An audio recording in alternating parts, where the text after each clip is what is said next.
Sveta petka crkvu mede, nasred nebo među magle, zapojaše devet popa, zapojaše devet đaka, zapojaše sve vladike i 12 kaluđera.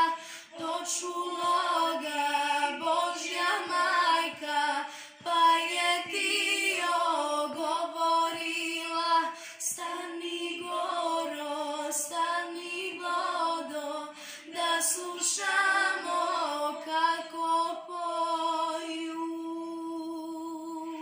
Stanu gora, stanu voda, trepetiljka ne stanula, proklela ju Božja majka, ega Bog da trepetiljko, što ne slušaš devet popa, što ne slušaš devet đaka, što ne slušaš sve vladike i 12 kaluđera.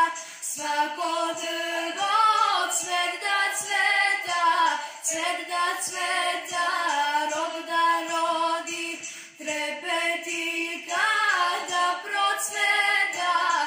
procveta, rod da nema.